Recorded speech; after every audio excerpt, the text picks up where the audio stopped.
pouquinho para a parte nutricional, porque infelizmente a gente vê hoje, a gente tem muito os pacientes tendo diagnóstico, né, melhor do que anteriormente, mas ainda sim um pouco tardio, que esses pacientes passam pelos médicos, às vezes até passam pelo físio, já tem a fono, mas a nutrição ela fica bem em quinto plano.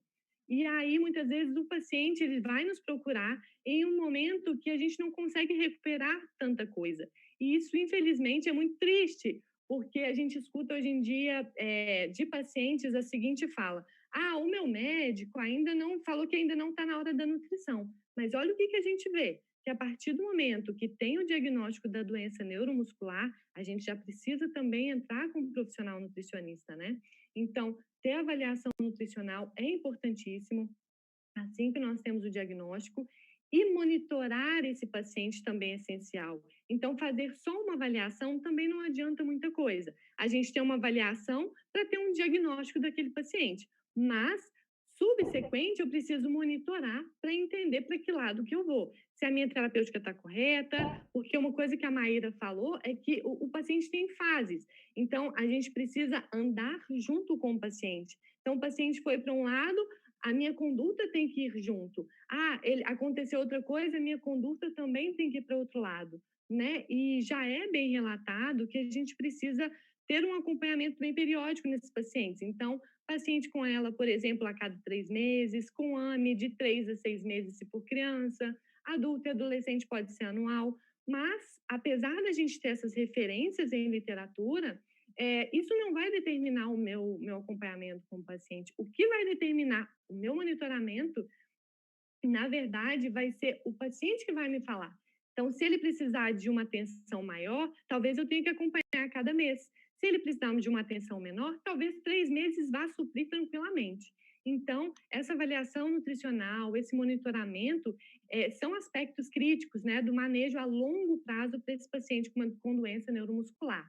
E por que eu falo isso? Porque quando se tem um diagnóstico de doença neuromuscular, a gente tem diversas alterações acontecendo. Então, nós temos alterações metabólicas, alteração a nível celular, alterações da composição corporal e alterações gastrointestinais também.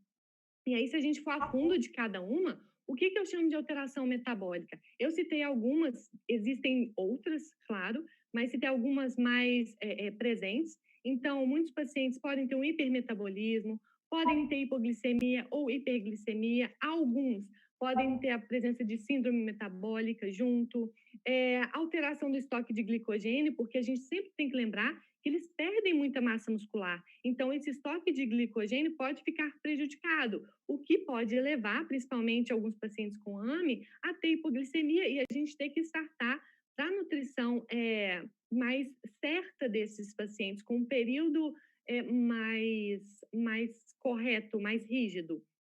Uma lipólise aumentada também esses pacientes podem ter, então uma quebra aumentada de gordura pode acontecer. Quando eu falo alteração a nível celular, eu falo de disfunção mitocondrial, é dito muito na AME, na ELA também. Inflamação, neuroinflamação também está presente. E muitas vezes essa inflamação, em paciente com ela, a gente consegue perceber muito a nível de exame bioquímico, né? E aí a gente entra com a nutrição tentando modular um pouquinho essa inflamação para tentar ajudar mais a nível celular desse paciente, né? Alterações da composição corporal, os pacientes podem ter perda de peso, que é levando a uma desnutrição, ou um excesso de peso levando a obesidade, e a perda de massa muscular, que deveria estar até mais destacada. Porque quando a gente olha para um paciente, né, seja nutricionista ou outro profissional de saúde, e vê aquele paciente magrinho, a gente já tem uma ideia que ele realmente já perdeu peso e perdeu massa muscular. Mas quando eu pego um paciente que está com excesso de peso, com obesidade, às vezes o profissional não se atenta e acha que já tem um excesso, já tem uma reserva, então não tem problema se preocupar com a parte nutricional dele, e é aí que a gente erra muitas das vezes, porque o obeso ele pode ter uma perda muscular expressiva ali. Então, o que a gente tem que fazer? Ele está com excesso de peso? Talvez não seja o momento dele perder. Talvez ele tenha que manter para não perder mais massa muscular. Ou melhor ainda, a gente evitar que um paciente chegue num excesso de peso para que ele não tenha que depois lidar com as consequências desse excesso de peso. E quando eu falo de alterações gastrointestinais, mais uma vez, existem diversas, mas essas é o que eu vejo mais presente, né, na nossa prática, é o que é mais relatado. Então, constipação intestinal está muito presente nos pacientes, né? E quando a gente fala em doença neuromuscular, a gente pensa sim muito em qualidade de vida para esses pacientes. Se é um paciente que está com uma constipação intestinal 7 dias, uma semana, né? 10 dias, isso não é da qualidade de vida. É um paciente que está com desconforto, ele está com o abdômen distendido, vai atrapalhar na parte respiratória dele também. Ele, se estiver alimentando por via oral, não vai querer comer. Se tiver por sonda, talvez ele faça uma estase. Então, a gente tem que pensar nisso, que são detalhes que fazem uma diferença muito grande. Outro ponto, retardo do esvaziamento gástrico, refluxo gastroesofágico, aumenta muito também a morbimortalidade desses pacientes. Por quê? Se esses pacientes têm um retardo do esvaziamento gástrico e têm um refluxo, eles podem broncoaspirar, então tem pneumonia aspirativa, tem infecções mais frequentes, então eles vão ter que lidar com mais infecções, já aumenta o gasto energético, porque tem febre envolvida, ou até mesmo acontece o pior, que é o óbito desse paciente também. Então, são várias alterações que a gente tem que realmente ficar atento e que uma nutrição precoce, uma intervenção de uma equipe interdisciplinar precoce consegue lidar muito bem com isso. E aqui, também falando da parte nutricional, como nós temos os dois extremos, nós temos excesso de peso e a perda de peso. Então, o excesso de peso, por que, que acontece geralmente esse excesso? Então, eu tenho redução da demanda calórica, dependendo do paciente, a redução do gasto energético em repouso também pode acontecer, redução da atividade física, aumento do apetite devido à medicação. Então, muitos podem utilizar corticoide, por exemplo, que podem aumentar esse apetite. A ausência de restrição calórica por familiares ou cuidadores, isso é muito interessante. Por que que, como assim, né, que há uma ausência de restrição calórica? É no sentido de o paciente recebeu um diagnóstico, né, de uma doença neuromuscular, e eles começam a pesquisar sobre a doença e veem o curso da doença. Então, para como uma forma de compensar o paciente, eles tentam compensar na forma da alimentação. Então, não havendo uma restrição calórica, talvez eles pensem que estejam ajudando, mas na verdade pode estar mais prejudicando aquele paciente.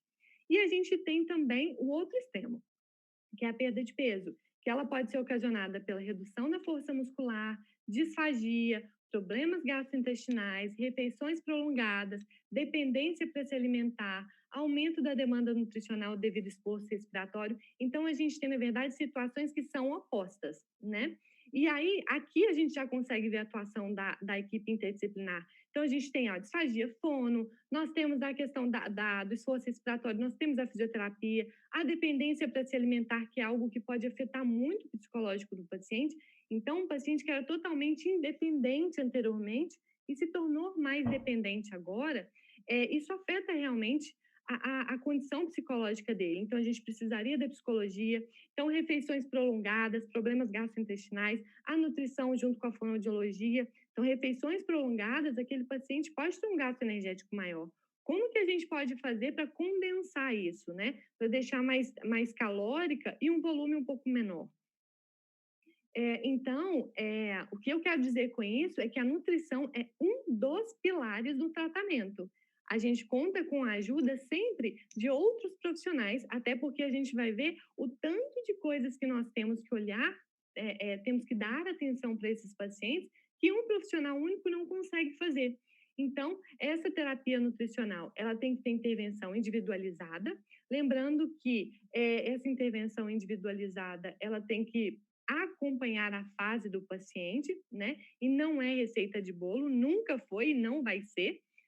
Então, a gente vai tentar sempre para, se houver uma desnutrição, se houver um excesso de peso ou se houver qualquer outra complicação, é onde a gente vai atuar. Então, a terapia nutricional adequada e precoce, ela tem que ser priorizada sim.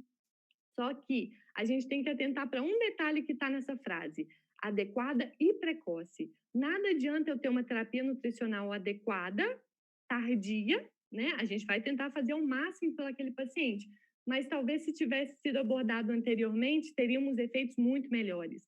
E nada adianta de eu ter uma terapia nutricional precoce se ela não for adequada. Muitas vezes a gente se o profissional não entende da doença, oferece uma terapia que não está certa. E é o que a Maíra também falou, a gente pode acelerar a doença ao invés de estar ajudando. E um exemplo na nutrição é, muitas vezes, achar que se a gente der um suplemento de academia para aquele paciente, se eu der um BCAA da vida para esse paciente, ele vai estar auxiliando nesse paciente. Na verdade, não. Na verdade, isso é o contrário. Para um paciente com DPOC, sim, resolveria uma boa, mas para esses pacientes não irá ajudar, muito pelo contrário. A gente vai fazer esse paciente piorar gradativamente. E aí, aqui